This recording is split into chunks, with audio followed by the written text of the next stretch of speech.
sabe, pues la luz, cuando las galaxias se están alejando, se ve más rojiza. Utilizando estas medidas, él lo que se da cuenta es de que las galaxias, cuanto más lejanas están, se alejan más rápido de nosotros. Y esto lo interpretó como que el universo se está expandiendo, básicamente utilizando este postulado de homogeneidad, de que no estamos en un sitio privilegiado y que, por lo tanto, si todas las galaxias se están alejando de nosotros, si estuviéramos en otra posición también se alejarían. Por lo tanto, el universo ha de estar en expansión y esto se formula mediante lo que hoy en día se conoce como ley de Hubble-Lemaitre, que nos dice que la velocidad a la que las galaxias se alejan de nosotros es proporcional a la distancia de estas galaxias. Y la constante de proporcionalidad es lo que llamamos constante de Hubble. En sus primeras medidas, Hubble midió un valor para esta constante de 500 km por segundo y por megaparsec. Para que os deis cuenta, Hubble básicamente estaba midiendo ruidos sistemáticos, errores sistemáticos, básicamente. Él se quedó, porque no podía medir distancias más lejanas, se quedó con galaxias muy cercanas. Porque hoy en día sabemos que el valor de esta constante está más bien en torno a los 68 km por segundo y por megaparsec. O sea que se fue casi en un factor 10. Pero lo revolucionario o lo importante del descubrimiento de Hubble es interpretar esta ley como que el universo se está expandiendo. De hecho, el valor de esta constante hoy en día está un poco en disputa, pero creo que tal vez de esto os hablará Alberto Parisi en su charla del jueves, que justamente va sobre la constante de Hubble. Así que bueno, ya hemos visto un poco estas evidencias observacionales de la evolución del universo, así que dejadme que intente, al menos que lo intente, resumir la historia de los 14.000 millones de años de historia del universo en 1 minuto 2. El universo, como sabéis, según el paradigma del Big Bang, empieza en un estado muy denso y muy caliente. En este estado tan denso y tan caliente no valen las leyes que conocemos actualmente para la física, las leyes de la física fundamental, del modelo estándar. En realidad, pues las interacciones se unifican y, bueno, pasan una serie de cosas que no son en lo que nos vamos a centrar en esta charla. Pero sí que me sirve esta parte para analizar dos momentos clave. Un momento clave es la inflación. Básicamente, el universo temprano, cuando era muy, muy joven, tuvo un periodo de inflación, de expansión exponencial. Y esta expansión exponencial predice que se produjeron unas pequeñísimas fluctuaciones de densidad, que algunas regiones se hicieron muy, muy ligeramente más densas que otras. Esto es muy importante porque si no hubiera pasado esto, el universo hoy en día sería completamente homogéneo y no existirían las galaxias, no existirían las estrellas y no existiríamos nosotros. Otro momento clave que me interesa explicar es el desacoplo de la radiación y la materia. Cuando el universo estaba muy, muy caliente, básicamente los átomos estaban ionizados, los electrones y los átomos estaban separados. La radiación no podía propagarse, básicamente porque lo que teníamos era un plasma. La radiación no puede propagarse y por lo tanto no hay luz en este universo. Cuando el universo se va expandiendo, se va enfriando. Y llega un momento, más o menos cuando el universo tenía unos 380.000 años, que esta temperatura del universo, esta energía promedio que tiene el universo, cae lo suficiente para que se formen átomos neutros y en ese momento la luz puede empezar a propagarse. La primera luz, ese primer fogonazo de luz, cuando se ha convertido el universo en algo neutro, es lo que conocemos como radiación cósmica de microondas y también tiene unas pequeñísimas perturbaciones, el campo de radiación cósmica de microondas, que justamente nos dan cuenta de estas perturbaciones, de estas opciones que se formaron en la inflación. Luego, pues bueno, a partir de este momento ya la materia empieza a colapsar y empiezan a formarse las primeras estrellas, las primeras galaxias, los cúmulos de galaxias, digamos de una manera jerárquica. Primero se forman las estructuras más pequeñas y luego las estructuras más grandes. Recientemente se ha visto que en los últimos miles de millones de años de historia del universo, el universo ha pasado a expandirse cada vez más rápido. Y esto ahora en un ratito lo analizaremos como el efecto de la energía oscura. Pero bueno, dejadme que hable un poquito más del fondo cósmico de microondas. Bueno, en los años 60, en el 64 exactamente, Penzias y Wilson, que eran dos ingenieros de telecomunicaciones que trabajaban en laboratorios Bell, estaban probando una antena muy potente y detectaron básicamente un ruido que era igual en todas direcciones. Un ruido bastante poco energético, básicamente se mide en unidades de temperatura, pero básicamente de 3 Kelvin, es decir, como un ruido muy poco energético, muy frío. Ellos, de hecho, bueno, comprobaron, y esto lo escribió Penzias en un artículo, que no era material dieléctrico blanco. Penzias parece que era un tipo muy fino porque básicamente se refería pues, a deposiciones de murciélagos, de palomas y tal. Bueno, limpiaron la antena, seguía persistiendo el ruido Y por la misma época, en Princeton, había un grupo de científicos, entre ellos Peebles, que ha sido premio Nobel este año, que estaban esperando encontrar la radiación de fondo de microondas. Y bueno, pues a partir del año 65 creo que se publicó, interpretaron este ruido como la radiación de fondo de microondas y empezaron a analizarla. Esta radiación es muy isótropa, significa que es básicamente igual en todas direcciones, pero tiene unas pequeñísimas fluctuaciones. Esas fluctuaciones, Peebles y más gente, las analizaron para aprender de qué está hecho nuestro universo. Y esas fluctuaciones son la semilla a partir de la que se han formado las estructuras en el universo. Y bueno, si ya sabemos un poco cómo ha evolucionado el universo, pasemos ya al último punto, que es de qué está lleno el universo. Quien nos responde a esto es el modelo lambda-CDM. En este nombre, lambda, si os fijáis, es el mismo símbolo que usábamos para la constante cosmológica y representará, como hablaremos luego, a la energía oscura. Y CDM se refiere a materia oscura fría, cold dark matter. Básicamente decimos que es fría porque se mueve despacio, no se mueve de una manera relativista. Y bueno, según este modelo, el 70% del universo, como veis en este diagrama de Tarta, corresponde a la energía oscura.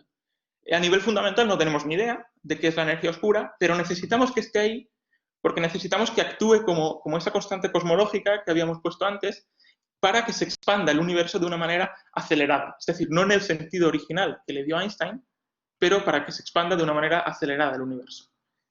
El resto, el 30% restante, sería muy bonito que correspondiera a materia tal y como la que conocemos, pero no. De hecho, el 25% corresponde a materia oscura. Es una materia que no podemos detectar electromagnéticamente, no interactúa con la luz y por lo tanto no la podemos ver, pero sabemos que está ahí, la necesitamos para explicar varias observaciones que vamos a ver en la próxima diapositiva. Y ya el resto sí que corresponde a materia ordinaria, pero de hecho la mayor parte de la materia ordinaria ni siquiera está formando estrellas o elementos pesados que forman, por ejemplo, los planetas o nosotros. La mayor parte está en forma de un gas que llamamos primordial, es un gas de hidrógeno y helio que llena los cúmulos de galaxias. ¿Y cómo sabemos que el universo es así? En realidad lo sabemos por muchas fuentes, por muchas observaciones. Por ejemplo, bueno, aquí en esta gráfica lo que tenéis es básicamente el porcentaje de materia y el porcentaje de energía oscura que tenemos en el universo. Si observamos el fondo cósmico de microondas, nos dice que la composición del universo tiene que estar en algún lugar de esta región naranja. Si observamos otros efectos, por ejemplo, si observamos supernovas de tipo 1A, un tipo de supernovas concretos, podemos saber que el universo tiene una composición que está en algún sitio de esta región. Y otras pruebas cosmológicas nos dan otras restricciones a este espacio de 2 parámetros. Y bueno, en definitiva, cuando combinamos todo lo que sabemos del universo, concluimos que el universo debe estar compuesto más o menos al 30% por materia y más o menos al 70% por energía oscura. Hablemos un poquito más de estas componentes exóticas, de la materia oscura y de la energía oscura. La primera propuesta seria de materia oscura la hace Fritz Zwicky, que es este señor con pintas tan poco amigables de aquí, que observó el cúmulo Coma, que es este cúmulo de galaxias de aquí, y básicamente él midió la velocidad de las galaxias en este cúmulo y las velocidades no cuadraban con la masa que había en este cúmulo. Básicamente con esas velocidades el cúmulo debería haberse deshecho ya hace mucho tiempo. Por lo tanto, para poder explicar que ese cúmulo estuviera unido, lo que él propuso es que había una especie de materia que no podemos ver, que no interacciona electromagnéticamente, pero que llena el cúmulo y lo mantiene unido. Esta propuesta quedó un poco en el aire, pero ganó muchísima fuerza cuando en los años 70 Vera Rubin, que la tenemos aquí, midió las curvas de rotación de las galaxias elípticas. Es decir, se fijó en varias galaxias elípticas y para varias distancias al centro, lo que midió fue a qué velocidad estaban rotando. Si uno hace el cálculo a partir de las leyes de Kepler o a partir de las leyes de Newton, a partir de la materia que está viendo en esta galaxia, uno predeciría una curva que básicamente varía así. Crece un poquito y luego ya cae básicamente con la inversa de la raíz cuadrada de la distancia, tal y como predicen las leyes de Newton. Sin embargo, cuando Vera lo midió, lo que vio fue una curva que se aplana. Para poder explicar que la galaxia, de nuevo, rote tan rápido, sin que se rompa, sin que se disgregue, es necesario que haya una componente adicional de materia que genere gravedad y que, por lo tanto, mantenga unida esta galaxia. Y ya por último, pues os quería enseñar esta imagen. Esta es una imagen del cúmulo BALA, se llama, el Ballet Cluster, que es muy interesante, a mí me gusta mucho, porque nos enseña en azul la distribución de materia oscura. No vamos a entrar en cómo se ha medido esto, pero hay métodos para saber dónde está la materia oscura y métodos para saber dónde está el gas. Pues bueno, en azul nos muestra la materia oscura y en rojo nos muestra el gas. Y lo que vemos es que justamente, y bueno, y por supuesto detrás tenéis la imagen en óptico donde veis las galaxias, y nos muestra que realmente la materia oscura es algo distinto de la materia ordinaria porque se comporta distinto y porque está en sitios distintos de este cúmulo de galaxias. Bueno, y ahora hablemos muy brevemente de la energía oscura. Aquí en la imagen tenéis a Adam Riess, a Saul Perlmutter y a Brian Schmidt, que fueron premios Nobel en el año 2011, y fueron premios Nobel por dirigir dos experimentos que utilizaron supernovas 1A, como habíamos comentado antes, para básicamente medir distancias en el universo. Las supernovas 1A son un tipo de supernova muy específico que tiene un patrón o que se genera en unas condiciones muy concretas y que por lo tanto sabemos con mucha seguridad cuál es la curva de luz, cómo va a variar la luz que emiten con el tiempo. Básicamente utilizando unas herramientas que no voy a entrar a discutir, que es básicamente la relación de Phillips, se llama, uno puede utilizar estas supernovas para medir distancias en el universo. Si combinamos esto con medidas de redshift, es decir, con medidas de este efecto Doppler que habíamos comentado, podemos comprobar hasta distancias muy lejanas, bastante lejanas, la ley de Hubble. Y la ley de Hubble, si uno asume que no existe la energía oscura, correspondería a esta línea recta, punteada, en esta gráfica de aquí abajo. En un universo con energía oscura, lo que deberíamos observar es la línea azul. Pues bueno, justamente las medidas de los experimentos que dirigieron estos 3 premios Nobel son concordantes con el modelo lambda CDM y son completamente incompatibles con un universo en el que no existiera energía oscura. Por lo tanto, esto es una de las pruebas más fuertes, de las evidencias más fuertes que tenemos de que existe la energía oscura. Ahora bien, tenemos un modelo bastante bueno que nos predice y nos permite entender la cosmología de una manera numéricamente muy, muy precisa, pero no tenemos ni idea de nivel fundamental de qué son la materia oscura y la energía oscura. Y eso, de hecho, pues va a ser trabajo para muchas ramas de la física teórica de partículas y la cosmología de alta precisión, va a ser trabajo durante las próximas décadas. Y bueno, visto un poco esto, dejadme que pase ya a la siguiente parte, que es donde vamos a intentar cubrir de una manera bastante breve cuáles son las estructuras que queremos ser capaces de reproducir en este universo en un ordenador del que acabaremos hablando. Perdón. Bueno, los ladrillos básicos con los que se construye la cosmología, los elementos básicos, son las galaxias. Las galaxias son entes muy diversos desde varios aspectos. Hay galaxias muy masivas y galaxias muy poco masivas. Aquí tenéis los órdenes de magnitud. Hay galaxias desde unos pocos cientos de millones de masas solares hasta varios billones de masas solares, hasta 10 a la 13 masas solares. Hay galaxias de todos los tamaños también, por tanto. De todas las formas. Tenemos galaxias elípticas, como las que veis aquí, pero también galaxias espirales o espirales barradas. También hay galaxias irregulares que no tienen una forma bien definida. Hay galaxias también con todas las historias, galaxias que han sufrido muchísimas colisiones y han tenido una historia, digamos, más accidentada, o galaxias que han tenido vidas más tranquilas. Para poner orden a toda esta complejidad, Hubble, en los años 30, elaboró lo que se conoce como la secuencia de Hubble. Él, de alguna manera, colocó las galaxias espirales y elípticas en una especie de diapasón, también se llama el tuning fork, el diapasón de Hubble, y él colocó en un extremo de este diapasón las galaxias elípticas y las ordenó de más esféricas o de más redondas a más elongadas, en 8 categorías, desde la E0 hasta la E7. Y luego, en el otro extremo, en las dos puntas del diapasón, colocó las galaxias espirales, que dividió en 2 grupos. Aquellas que tienen una barra central, una estructura en forma de barra central, y aquellas que no la tienen. Y además las clasificó según, digamos, cómo de abiertos estaban los brazos. Lo que Hubble hizo fue interpretar esto de una manera evolutiva. Él creía que las galaxias se formaban mayormente como elípticas y, como tenían una cierta rotación, iban colapsando a través del eje, es decir, a lo largo del eje de rotación. Se iban aplanando y, por lo tanto, acababan siendo espirales o elípticas. Acababan siendo espirales o espirales barradas. En realidad esto fue un error hoy en día, pero en gran parte, gracias a las simulaciones de las que disponemos hoy en día, sabemos que la mayor parte de las galaxias se forman como espirales y solo a través de colisiones y procesos de este tipo pasan una buena parte, a ser elípticas. Bueno, pues si ya tenemos un poco la idea de qué son las galaxias, pasemos a los cúmulos de galaxias. Los cúmulos de galaxias son verdaderos monstruos cosmológicos, son las estructuras unidas por su propia gravedad más grandes y más masivas que tenemos en el universo. Sus masas, como habíamos dicho antes, pueden llegar a 10 a la 15 masas solares y sus tamaños pues, pueden llegar a varios 2 o 3 megaparsec.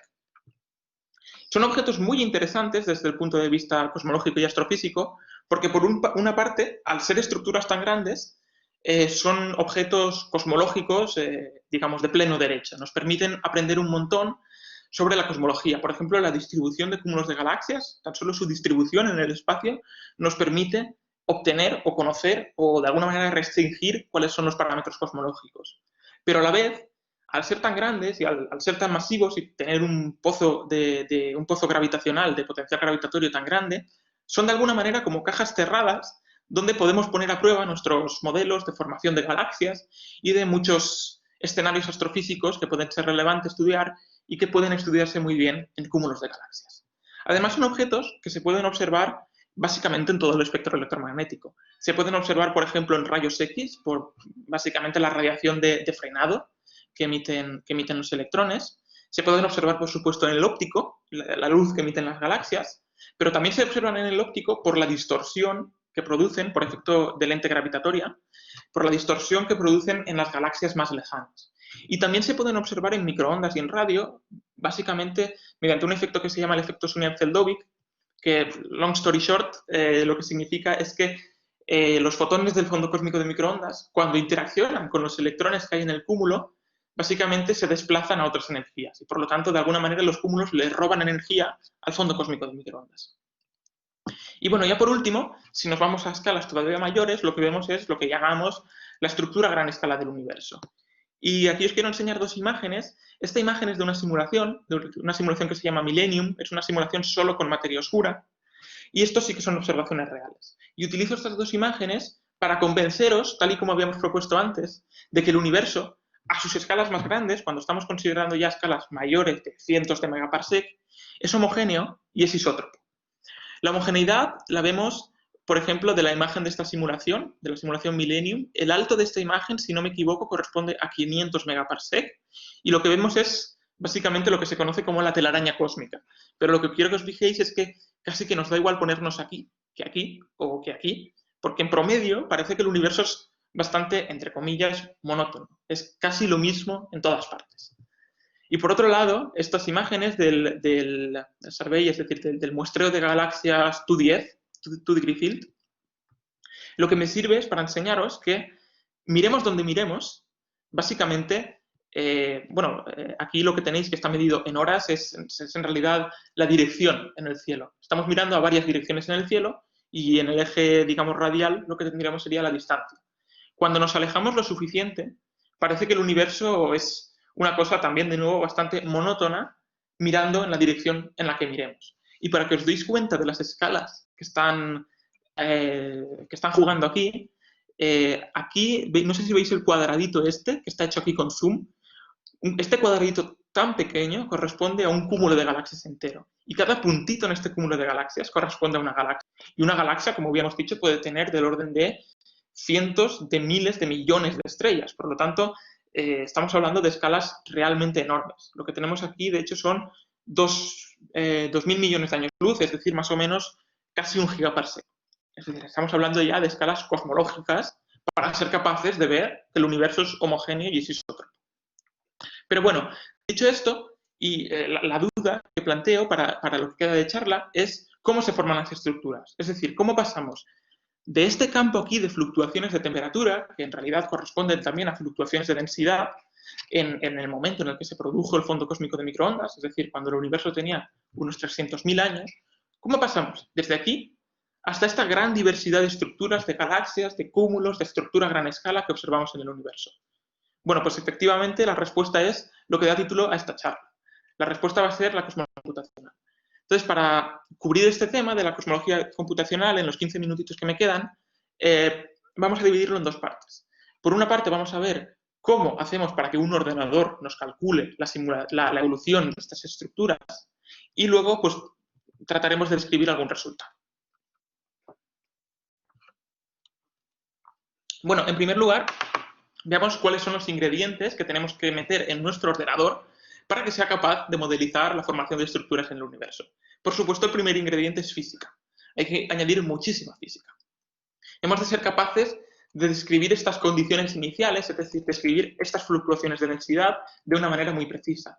Además, la evolución de las estructuras viene gobernada, viene dominada por la gravedad, por lo tanto, nuestra simulación debe incluir la atracción gravitatoria.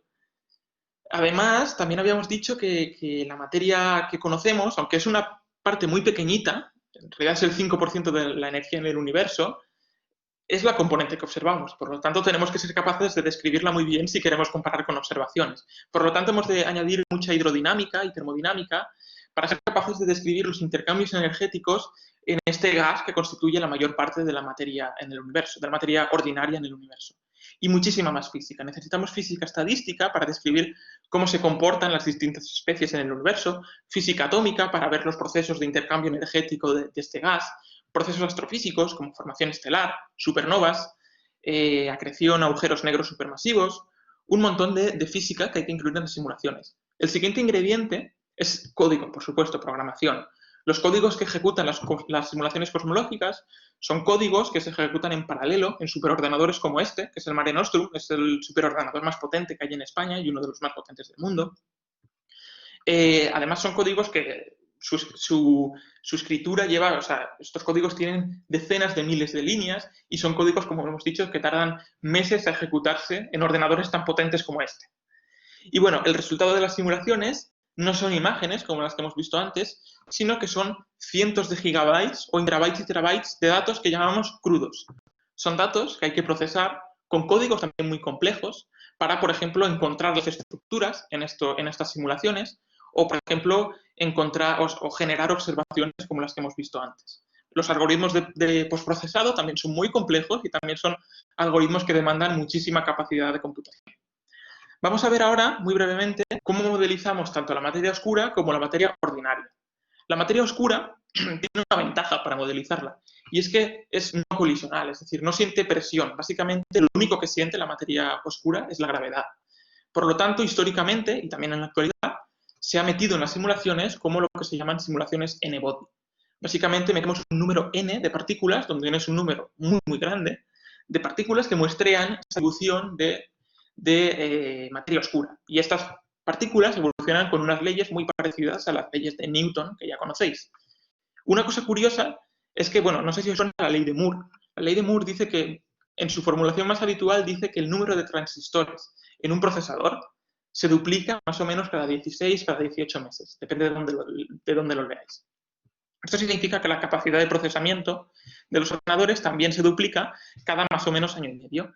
Y del mismo modo, si graficamos cuál es el número de partículas que somos capaces de meter en las simulaciones de más vanguardia, digamos, en las simulaciones cosmológicas de más vanguardia, si lo graficamos frente al tiempo, lo que vemos es que justamente responde también a una exponencial.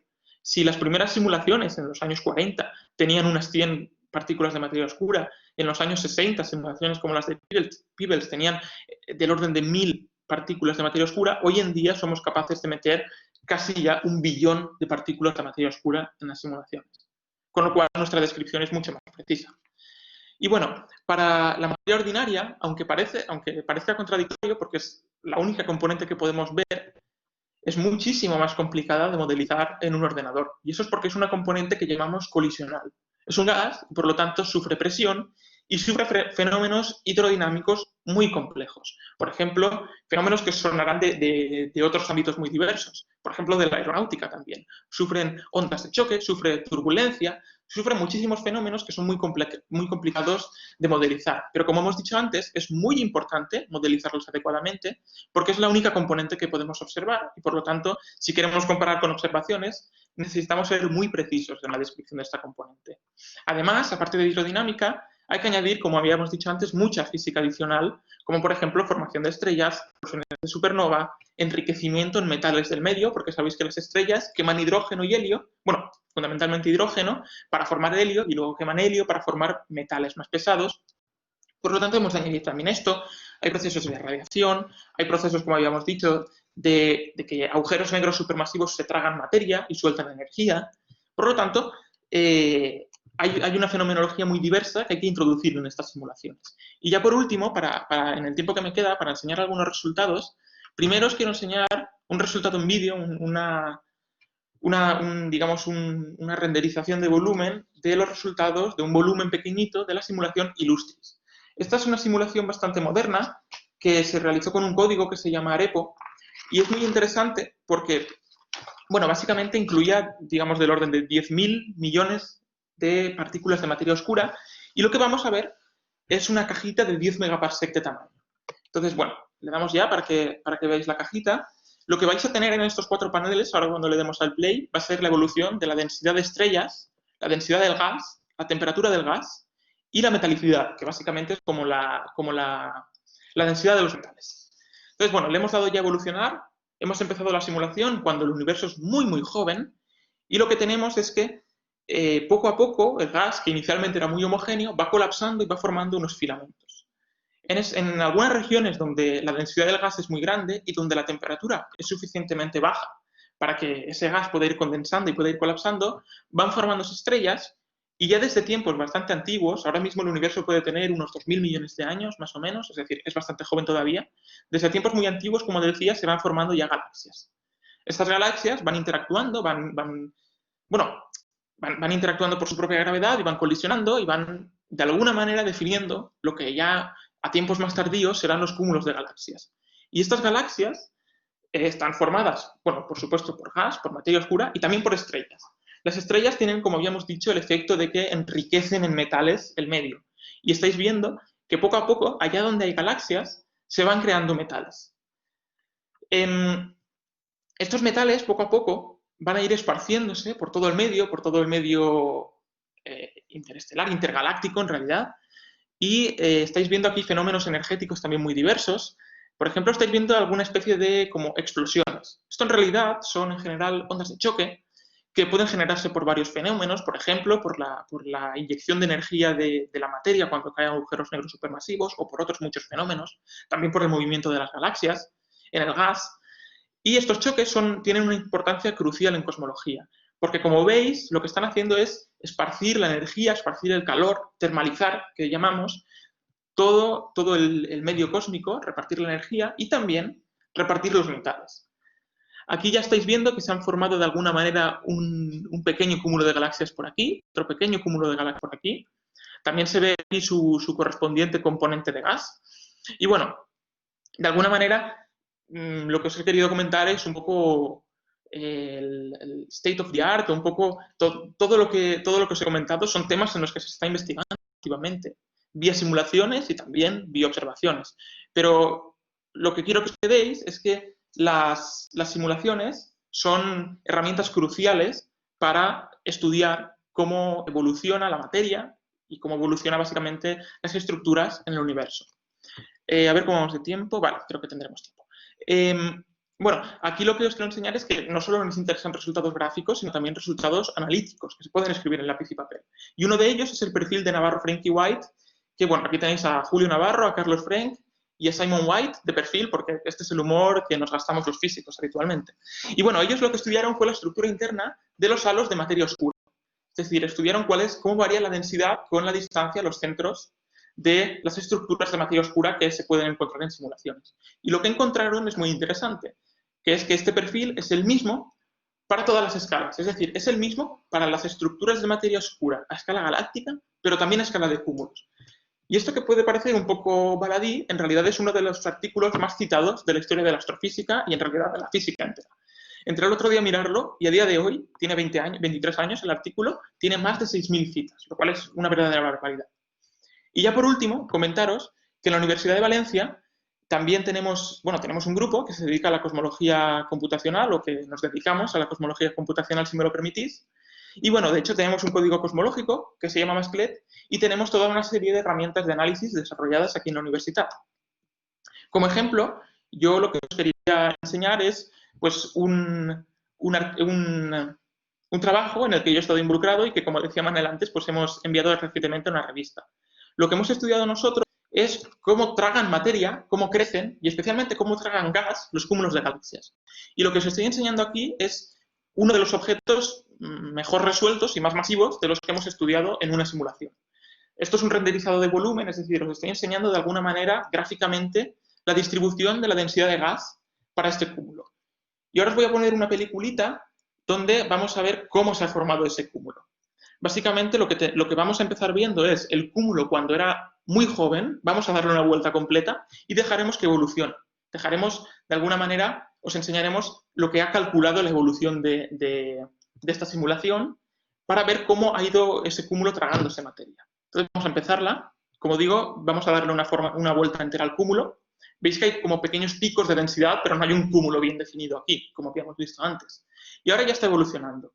Empieza a caer materia, vemos que hay como clumps, como grumos de materia que van cayendo y que el cúmulo se los va tragando.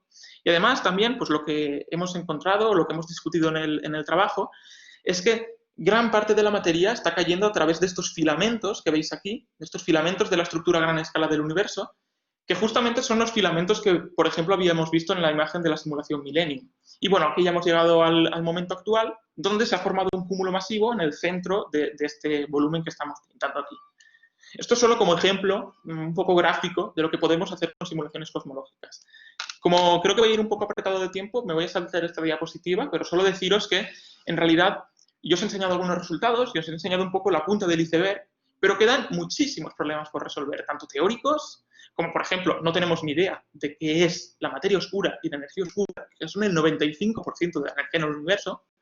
También tenemos muchos problemas por resolver, por así decirlo, en cuanto a la formación de estructuras, que es lo que, por ejemplo, me ocupa a mí, y también retos computacionales, porque gran parte de este trabajo es también programación y diseño de códigos muy eficientes.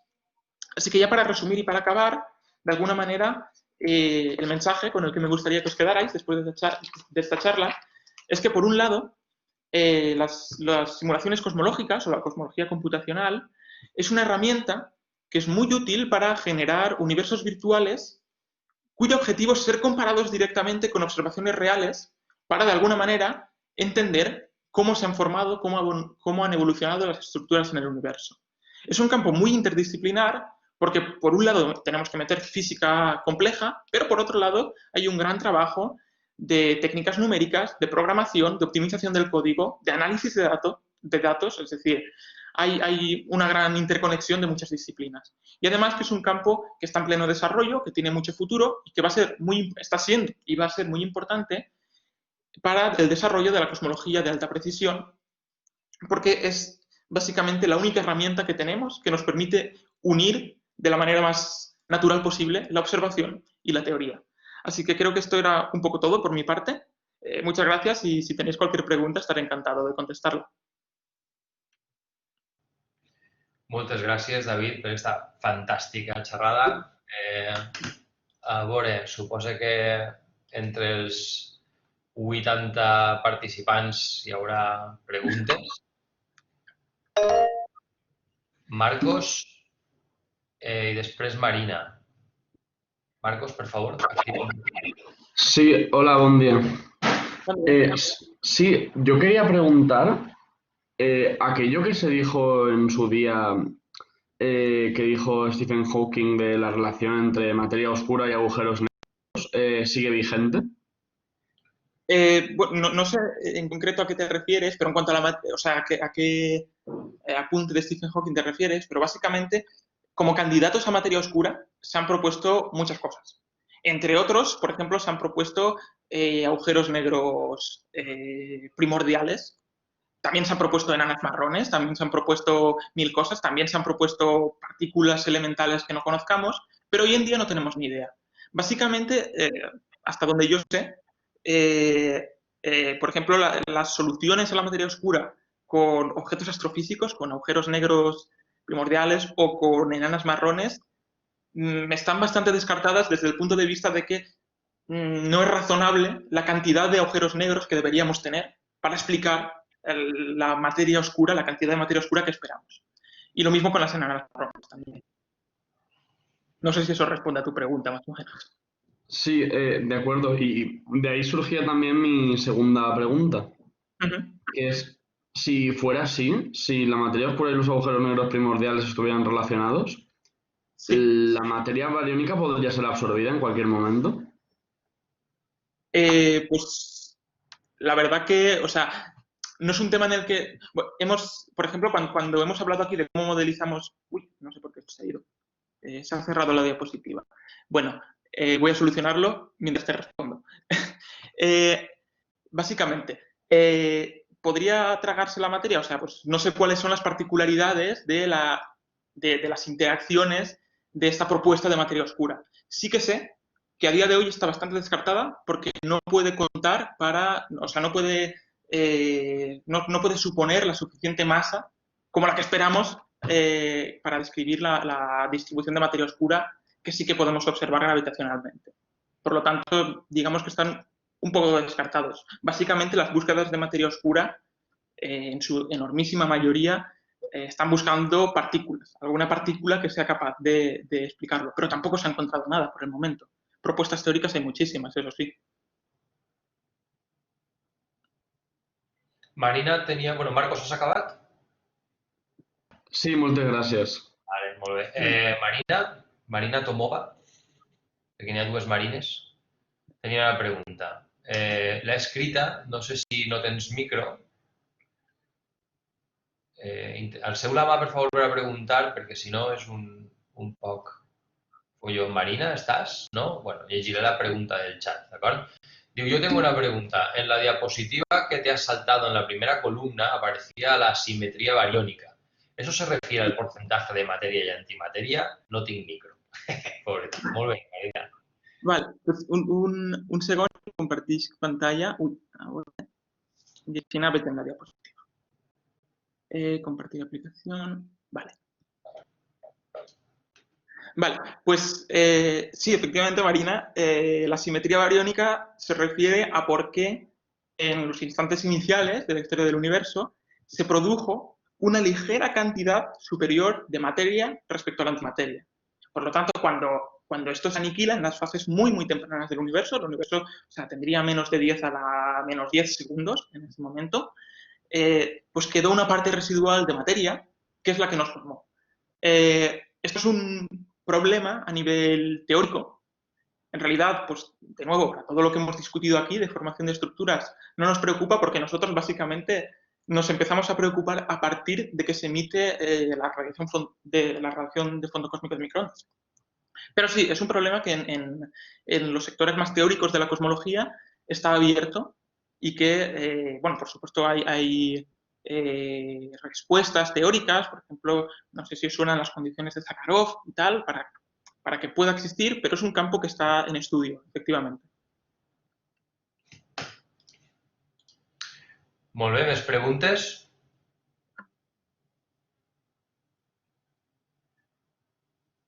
No teniu més preguntes? No ho puc creure. Bueno, has comentat, David, el tema de les simulacions numèriques. Bueno, t'he de donar les gràcies perquè m'has fet una introducció fantàstica a la meva xerrada. Has explicat la meitat del que volia explicar. En el tema de les simulacions numèriques, bueno, destacar que, efectivament, són costoses i que hi ha Mare Nostrum, la xarxa espanyola de supercomputació, que a València tenim el node Tirant, on fem moltes simulacions també i que fem servir centenars, milers de processadors segons la simulació que fem. Sí.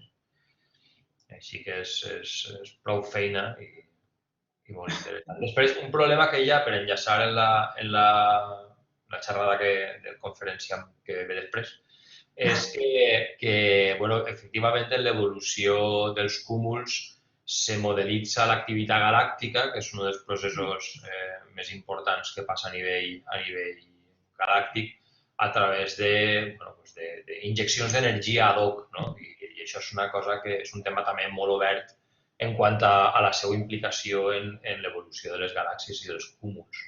Sí, sí, de fet, serà no, que és justament el tema dels nuclis actius de galàxies i com incorporar això és un dels temes més actius en cosmologia computacional i en simulacions. I, de fet, bueno, és un tema que no està per a res tancat i que diferents prescripcions ens donen diferents resultats i tal, sí.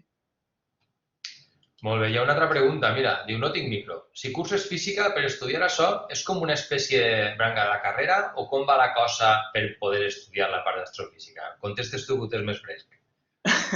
Però a veure, si tu estudies física, per exemple, en el grau en física, en quant a matèries d'astrofísica, en realitat, això és una crítica xicoteta, n'hi ha poc, n'hi ha poc. En realitat, doncs, per exemple, existeix una assignatura d'astrofísica, existeix una assignatura optativa de relativitat i cosmologia, però, bueno, per exemple, jo el conto el meu cas, doncs, jo, per exemple, vaig fer ja el meu treball de fi de grau en el grup de cosmologia computacional i he estudiat el màster en astrofísica de la Universitat de València, també, que a més de la Facultat de Física, per supost. Entonces, en realitat, per entrar en un tema concret, per exemple, la cosmologia computacional pues és una cosa que si vols estudiar-ho ho faràs pues, segurament a través del teu treball de fi de grau i el teu treball de fi de màster. Perquè en la carrera no tindràs ninguna assignatura que tracte específicament d'això. Però igual que no tindràs ninguna carrera que tracte específicament de cap altre tema. És a dir, fa falta un camí, les assignatures de la carrera són relativament generals i a poc pues, vas especialitzant. És una crítica a la que me sume, en allò de que hi ha poca astrofísica.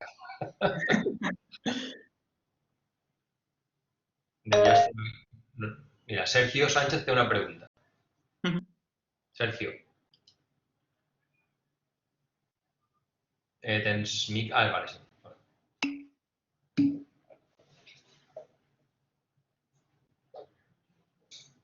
Sergio, no te funciona el micro? Apareix com que el tens... Ara, no? No. Com que el tens engegat, però no... Si no, escriu la pregunta i la llegirem en veu alta. M'escolteu ara? Ara. Molt bé. Vale. Gràcies. Potser estic un poquet relacionada amb la primera pregunta que t'han fet, David. Moltes gràcies, per cert. Però respecte a la matèria fosca, has comentat que només interacciona gravitacionalment. Sí.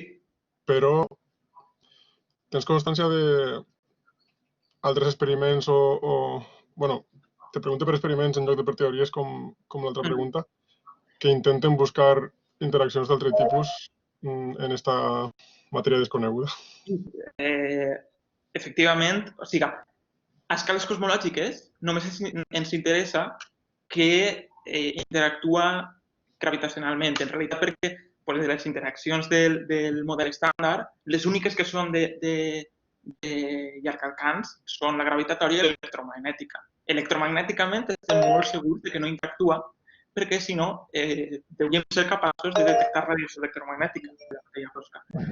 Efectivament, hi ha models que bueno, no models, sinó propostes de, per exemple, els WIMPs, els Weakly Interacting Massive Particles, que sí que podrien tindre interacció de tipus dèbil, però és una interacció saturada, és una interacció que no passa de l'àmbit atòmic, és a dir, més de 10 a menys 10 metres no vas a veure aquesta interacció.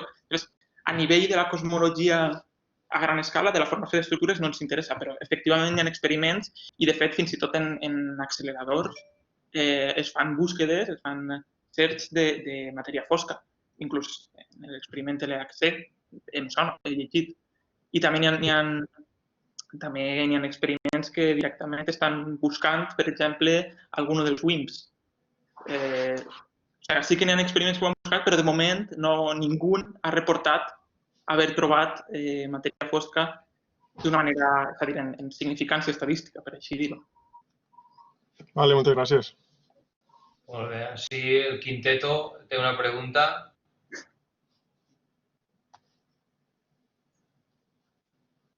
El Quintet de corda té micro?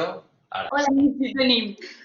Volíem saber en quin llenguatge de programació es programen les simulacions aquestes tan totxes i que en la carrera s'aprèn aquest llenguatge o t'ho has de buscar pel teu compte.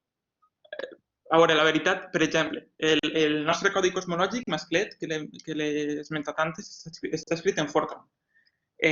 Altres codis de simulació estan escrits, per exemple, en C. Normalment s'utilitzen o C o Fortran perquè són llenguatges molt optimitzats, per altra banda, són llenguatges compilats, Per tant, i a més que són llenguatges que tenen llibreries per a poder paral·lelitzar els codis, per a poder fer que s'executen en tot aquest ordinador alhora. És a dir, sol utilitzar-se Fortran o C. En la carrera s'estudia C, en primer de carrera. Però una volta coneixes C, bàsicament escriure en altre llenguatge és... El professor Quilis, que està per ahí, apunta Fortran 2000, està per ahí amagat. Que és la versió més moderna de la cosa. Però són llenguatges, efectivament, molt preparats per a càlcul massiu. Perdó, David, continua. Sí, bueno, això. Després, per exemple, per analitzar els codis també, les ferramentes d'anàlisi es poden escriure també, en realitat, en el llenguatge que tu vulguis, però pot ser, si no l'exigeix bé el llenguatge, la simulació tardarà més temps a executar-se que la de l'univers, el qual no és el més desitjable. Però per a codis d'anàlisi també, per exemple, jo utilitzé Python, tampoc s'ensenya en la carrera, però la idea jo crec que és que tu aprens un llenguatge de programació, per exemple C, i després són tots igual. Hi ha que canviar la sintaxi, hi ha que canviar un poc les estructures, però tots els llenguatges seqüencials, Python, C, Fortran, són molt pareguts. D'acord, gràcies. Santi? Santi, bona nit. Hola, David. Jo tenia una pregunta. La diapositiva esta que t'has votat, hi havia una part que crec que deia tal, no sé, la RC, que suposo que és la relativitat general, que crec que deia si és la teoria correcta o alguna cosa. I volia saber, jo tenia assumit que era la teoria més completa que teníem i tal sobre l'univers. I on podríem dir que comença a fallar? Bé, efectivament, la relativitat general a dia d'avui és la teoria més correcta. Però el que és interessant fer en ciència és ficar tot en dubte i tot a prova. Per tant, és possible, i de fet hi ha suggerències, el que passa que no han guanyat el consens de la comunitat científica i tal, però un pot extendre la relativitat general o un pot inventar-se el que vulgui per exemple, que no necessitem clavar la matèria fosca a mà, com a una component, o l'energia fosca. Però poden existir sempre o extensions de la teoria o el que siga. El que sabem és que fins ara la relativitat general ha passat totes les proves. Però sempre hem d'estar expectants i la cosmologia, al ser un camp on es manifesta de manera directa la relativitat general, és una manera de comprovar-ho. Sempre hem d'estar expectants a que pugui haver nova física. En realitat no estic jo al tanto de cap punt concret actualment en cosmologia i en formació d'estructures on falle, on ens pugui indicar que la relativitat general pot estar fallant.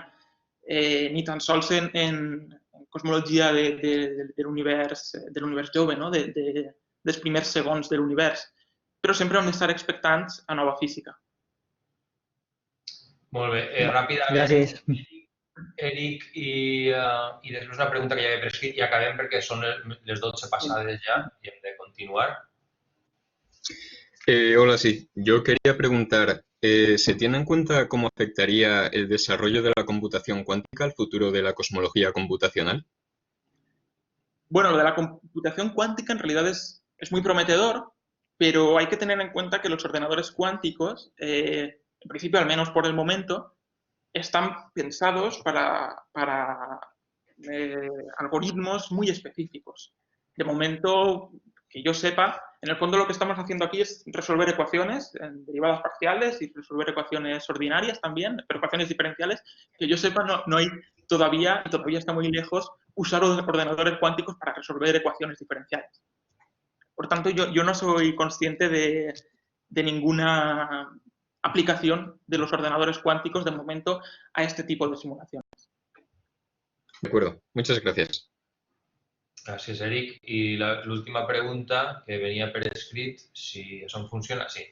Digo, tengo varias preguntas relacionadas con los errores. ¿Cuál suele ser el porcentaje, por decir algo, de error ahora mismo de las medidas cosmológicas y de estas simulaciones? ¿Aparecen errores de programación una vez se ha hecho todo? Siempre. Això sempre és així. Como los bugs en los videojuegos, sí. ¿Cómo se solucionan? Amb paciencia. Ahora te contestará David. ¿Cómo podrían las tecnologías cuánticas ayudarnos en esta computación? Vaya, això ja ho ha contestat David. Molt bé, quan vulguis. En cuanto a... En castellà, pues sí, en cuanto a Los errores, pues, a ver, por ejemplo, hay muchísimas cosas distintas que podemos calcular, tanto en observaciones como en simulaciones. En observaciones hoy en día se tienen, por ejemplo, de los parámetros cosmológicos, medidas bastante precisas, con errores en torno al 1%. Otro tema es, por ejemplo, la tensión en la constante de Hubble y tal. Pero en cuanto a los parámetros cosmológicos, que es una cosa que se determina observacionalmente, tenemos errores bastante pequeños. En cuanto a los errores, digamos, en simulaciones, más que errores podríamos hablar de discrepancias, pues ya depende de qué hablemos. Por ejemplo, los sitios donde tenemos más conflictos en formación de estructura, a escala de cúmulos de galaxias, sería tanto en los centros como en las partes más externas de los cúmulos. Y ahí, por ejemplo, pues no sé qué decir, pero podremos tener errores igual del orden del 10% al medir o al disimular las cantidades termodinámicas en las regiones más centrales de los cúmulos. Ahí hay discrepancias importantes que todavía requieren trabajo y que nos hacen plantearnos si estamos añadiendo de verdad la física correcta o hay que añadir algo más. Y no me acuerdo la otra pregunta. Bueno, lo de los errores en los códigos. Sí, hay errores. Hay veces que hay errores cuando tú ejecutas el código y el código puede ejecutarse 3 meses y acaba teniendo un error. Hay maneras de sortear los errores, hay veces que no. También en los códigos de análisis, y esto a mí me ha pasado infinidad de veces, lanzar un código que esté 3 días calculándose y luego decir, uy, estaba mal. Esto, pues, como ha dicho Manel, con paciencia. Esto se soluciona con paciencia y revisando los códigos y tampoco hay otra solución mejor. Molt bé, moltes gràcies. Pregunta rapidíssima, mare de Déu.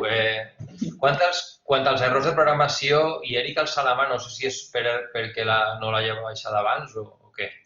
Pregunta rapidíssima. Quant als errors de programació que no impedeixen l'execució dels programes, els revisors de les revistes a les que envieu els treballs revisen el codi i l'executen? Això allargaria moltíssim el temps de revisió, acceptació i publicació. Així, tu no tens molta experiència en això, però bueno, si vols... No. Però saps com va, no? Contesta-li. No, o sigui, sí, ja és prou llarg, no?, el procés de revisió i ja a voltes toca esperar molt de temps perquè els científics que revisen els articles també són gent ocupada, però bàsicament estem parlant de codis que poden tardar, com hem dit, mesos a executar-se i codis que poden tindre desenes de milers de línies. Per tant, portaria una quantitat de temps desmesurada si la persona que ha de revisar el teu treball haguera de revisar el codi. No. D'alguna manera, la manera de corregir això, però és de la mateixa manera que quan estem treballant en acceleradors, quan la gent treballa en acceleradors de partícules, no revisen l'electrònica del teu accelerador, cable per cable. D'alguna manera, la qüestió interessant en aquest punt és tindre distintes simulacions, tindre molts grups que es dediquen a això i, per tant, si jo dic, he descobert això, però ningú més és capaç de trobar-ho, ningú va acabar fent-me cas. I hi ha una cosa molt important, que és que la primera vegada que treballes en un codi publiques un article en el que expliques com funciona i els tests que has de passar. Hi ha una bateria de tests fonamentals que has de fer passar per a considerar que el teu codi funciona correctament per a resoldre allò que has de resoldre. I això és, diguem, el paper fundacional del codi, sempre. I el que diu David,